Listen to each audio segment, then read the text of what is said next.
Ce manga est-il surpuissant ou juste surestimé? On dit que ce manga est le plus traumatisant jamais créé.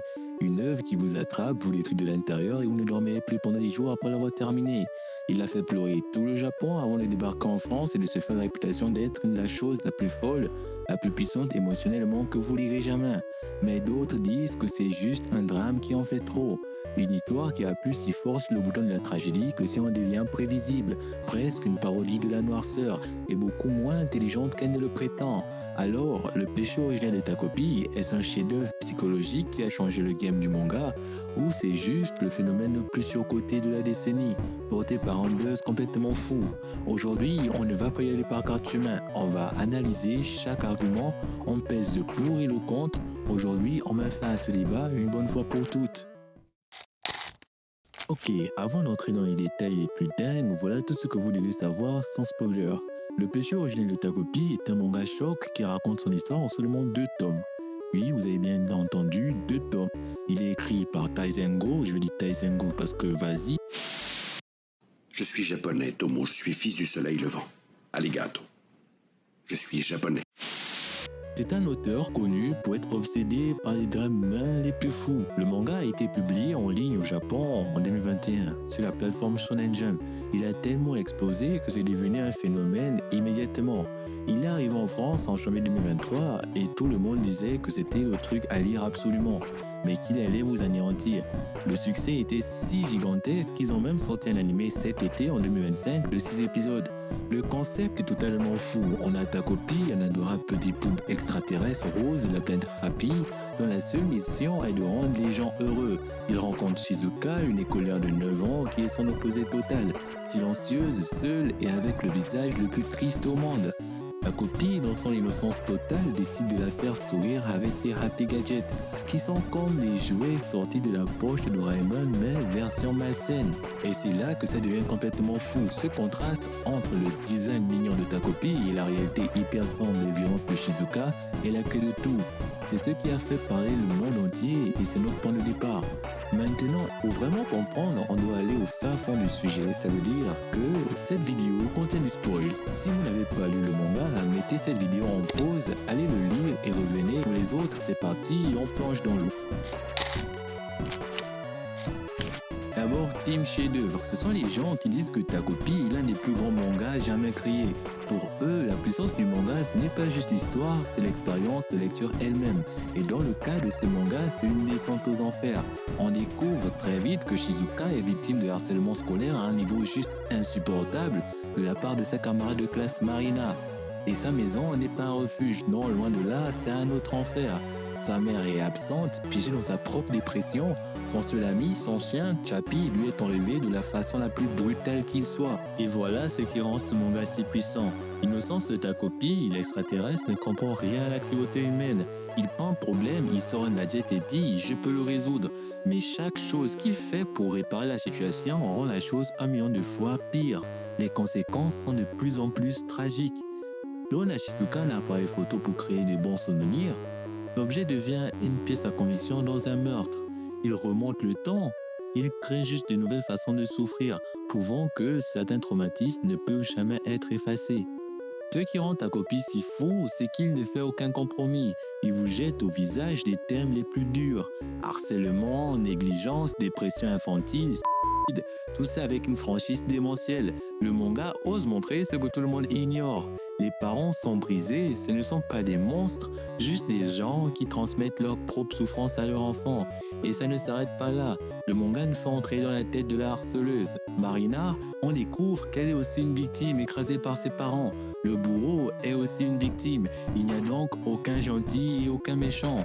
Tout le monde est le produit d'un environnement toxique. C'est ça la puissance de ta copie pour ses défenseurs. Ce n'est pas juste triste, c'est une autopsie de la souffrance d'un enfant. Vous ne lisez pas ta copie, vous y survivez. Et c'est cette puissance brute qui en fait une œuvre inoubliable.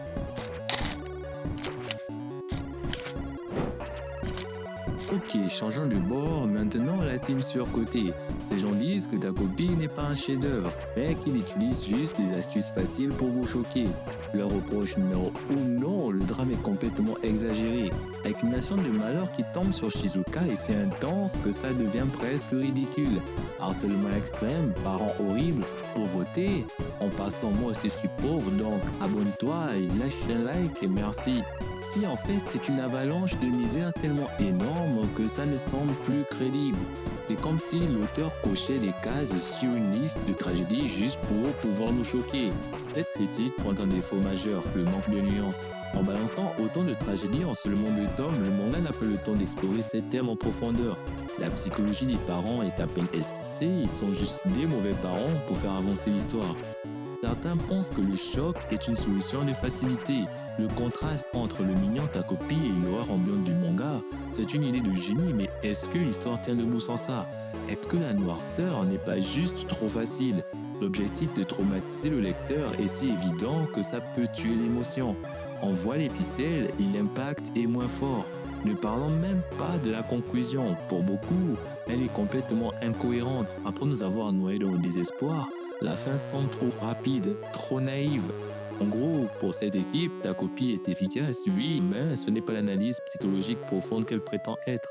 Sa réputation serait donc surcotée, basée sur le buzz, plus que sur une qualité d'écriture qui tient la route. Ok, pour mieux comprendre le débat, mettons-le face à 2 autres mangas légendaires. D'un côté, on a Doraemon, sauf que Taizengo prend cette formule et la pulvérise. Chez Doraemon, les gadgets créent des problèmes drôles et sans danger. Chez ta copie, il déclenche les pires tragédies. C'est littéralement l'anti-Doraemon. De l'autre côté de la comparaison évidente, on a Bonnie Pum Pum. Les deux ont ces personnages au design ultra simple, plongés dans un monde hyper réaliste et brutal. Mais là où Pum Pum est un marathon de 13 tomes qui décortique la psychologie, ta copie est un sprint. C'est 2 tomes de pure douleur concentrée. Aucun n'est meilleur que l'autre, ils ne jouent juste pas de la même catégorie. Et c'est peut-être ça qui divise autant. Ta copie a les termes d'un drama psychologique, mais le rythme d'un thriller choc. Alors, après tout ça, quel est le verdict? Le péché originaire de ta copie, surpuissant ou surcoté? Je vais être honnête avec vous, la réponse est les deux. Et je n'esquive pas la question, je pense vraiment que c'est les deux. Oui, ce manga est incroyablement surpuissant.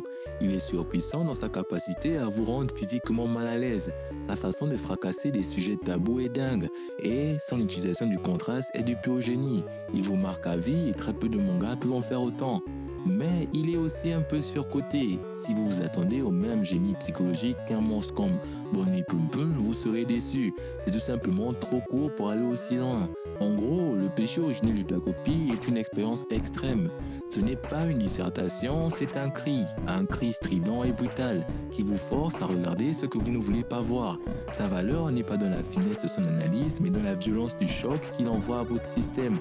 La réponse dépend de ce que vous voulez, une analyse complexe ou une claque monumentale qui vous hantera pour toujours. Mais ça, ce n'est que ce que je pense. Maintenant, je veux savoir ce que vous pensez. Vous êtes dans quelle équipe? Est-ce que ce manga vous a complètement détruit au point de le considérer comme un chef-d'œuvre? Ou est-ce que vous trouvez que le buzz est complètement fou et que le manga en fait trop? Dites-le moi dans les commentaires. Lançons ici le plus grand débat jamais vu sur YouTube.